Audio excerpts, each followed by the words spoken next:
자율신경계 실조증이 워낙 다양한 증상을 가지고 있는데요. 크게 이 세 가지가 나타났을 때 한 번 더 체크해 보시면 좋습니다. 체온 저하, 통증, 위장 장애입니다. 온몸에 체온이 떨어지게 되면 그 이상 반응들이 여러 군데서 나타나게 되는데요. 체온이 떨어졌다는 신호는 근육에도 문제가 생기고 호흡계, 또 비뇨 생식기계에도 불편함이 오게 됩니다. 소화가 잘 되지 않고 심리적으로도 불안함이 생길 수 있고 이명 같은 증상이 나타납니다. 특히 체온이 떨어지게 되면 암 발생하고도 굉장히 연관성이 있기 때문에 이 부분을 반드시 개선할 필요가 있습니다. 전반적으로 북극의 이누이트들이 이 체온이 떨어져 있기 때문에 다른 지역에 비해서 암 발생률이 높은 것으로 나타났고요. 스칸디나비아 반도 지역도 인도나 태국에 비해서 암 발생이 더 높은 것으로 나타났습니다. 체온이 1도 떨어지게 되면 무려 면역력의 30% 정도가 떨어집니다. 체온 저하와 암 발생과는 큰 연관성이 있습니다. 그런데 추운 지역임에도 불구하고 암 발병률이 상당히 낮춘 국가가 있습니다. 바로 핀란드인데요. 핀란드는 체온이 떨어지지 않도록 장치를 해서 온 국민이 암 발병률을 낮출 수 있도록 시도를 했는데요. 바로 핀란드의 사우나 문화입니다. 이 사우나라는 단어가 핀란드어라고 알려져 있는데요. 핀란드에 약 550만 정도의 국민들이 있는데요.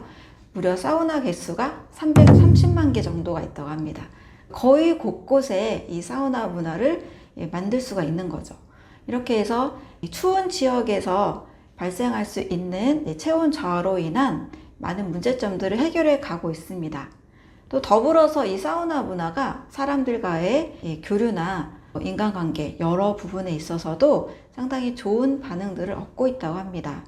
그래서 내가 체온이 떨어졌을 때는 자율신경계 실조증으로도 의심을 하면서 어떻게 해서든 체온을 올리기 위해서 다시 온몸의 제 기능을 향상시키기 위해서 나만의 방법들을 찾아가시면 좋습니다. 핀란드처럼 사우나를 즐기시거나 또 반신욕, 또 체온을 올리는 여러 방법들, 또 간단한 운동, 규칙적인 그런 생활 습관들을 꼭 만들어 가면서 체온을 향상시키는 것이 중요합니다. 자, 이렇게 사우나를 하게 되면 교감신경이 안정이 되면서 혈압과 심박수가 정상을 회복하고 또 체온이 다시 상승하게 됩니다. 두 번째로 자율신경 실조증의 주요 증상 중에 하나가 통증입니다. 사실 만성 통증이 생겼을 때는 그 이유를 찾기가 굉장히 어렵습니다. 자율신경 실조증을 많은 분들이 잘 모르고 있기 때문에 이 자율신경 실조증과 통증을 연결시키기 어려운데요.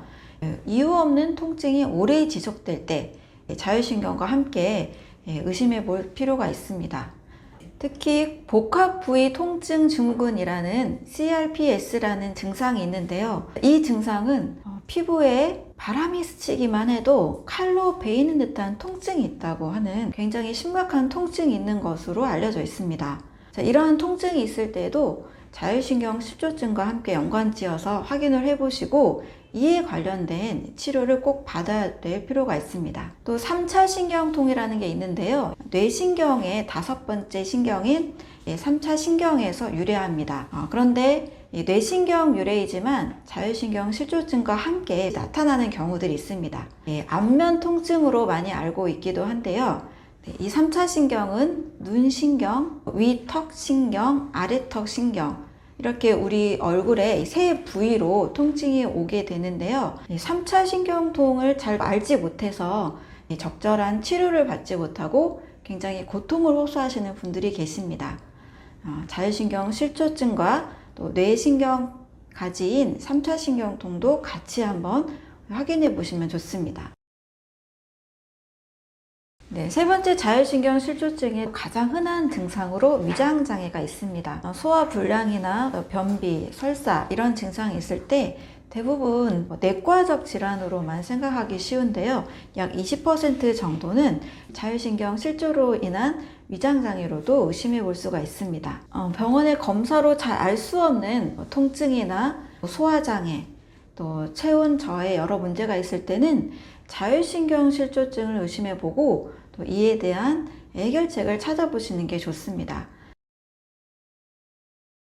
이 자율신경 실조증을 해결하기 위한 일상의 습관, 이상적인 아침 습관에 대한 7가지를 말씀드리도록 하겠습니다.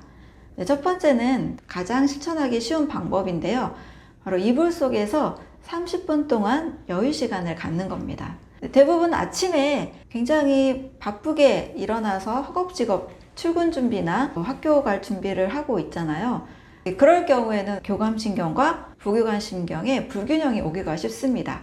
그래서 약간 좀 게으른 듯 하면서 오히려 여유 있는 아침을 준비하는 게 이불 속 30분 습관입니다. 자, 이불 속의 30분 무슨 습관이냐면 마음의 준비를 하는 시간이라고 생각하면 됩니다. 눈을 뜨자마자 움직이게 되면 바로 교감신경이 항진이 되다 보니까 여러 근육이나 여러 소화나 기능들이 아직 준비가 안 된 상태라고 볼 수 있습니다. 그런데 이불 속에서 30분 동안을 여유 있게 생각을 하게 되면 이제 몸이 이완이 되면서 서서히 깨어나게 되고 부교감신경의 작용에서 교감신경의 작용으로 자연스럽게 움직일 수가 있습니다. 그래서 이불 속 30분 동안 여유 있는 아침, 편안한 상태를 만드는 습관, 이럴 때 자율신경의 균형을 만들 수가 있습니다.